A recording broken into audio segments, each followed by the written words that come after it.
എന്നാ പറ്റി വച്ചേ? അതാ മീൻകറിയും ചോറും പിടിച്ചില്ല.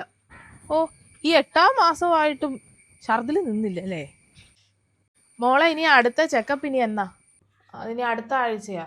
നമ്മുടെ ഇവിടെ തന്നെയല്ലേ മോളെ? ഇല്ല, ഇവിടെ പോകുന്നില്ല. ഞാൻ അവിടെ അല്ലേ കാണിച്ചേ. അവിടെ എനിക്ക് മെഡിക്കൽ കോളേജിൽ പോകണോ? ഇതിവിടെ നമ്മളെ ഈ കാണിക്കണ ഹോസ്പിറ്റലിൽ തന്നെ ആയാലും ഇപ്പം അവിടെ നിന്നൊരു 10-12 കിലോമീറ്റർ വ്യത്യാസമല്ലേ ഉള്ളൂ.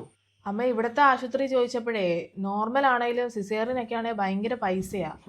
ഈ നമ്മുടെ കുടുംബത്തിൽപ്പെട്ട ആരും മെഡിക്കൽ കോളേജിൽ പോയി പ്രസവിച്ചിട്ടില്ല. എല്ലാവരും ഈ പ്രൈവറ്റിലൊക്കെ. ഈ മെഡിക്കൽ കോളേജിൽ പോയി നമ്മൾ ആളുകൾ ഓർക്കുകയില്ല പൈസ ഇല്ലാത്തതുകൊണ്ട് പോയതാണെന്ന്. എനിക്കാണെങ്കിൽ ഈ മെഡിക്കൽ കോളേജിലെ സ്മെല്ലൊന്നും എനിക്കിഷ്ടമല്ല.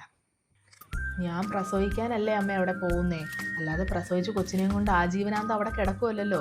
കൂടിപ്പോയാൽ 4-5 ദിവസം. അതിന് മെഡിക്കൽ കോളേജ് തന്നെ മതി.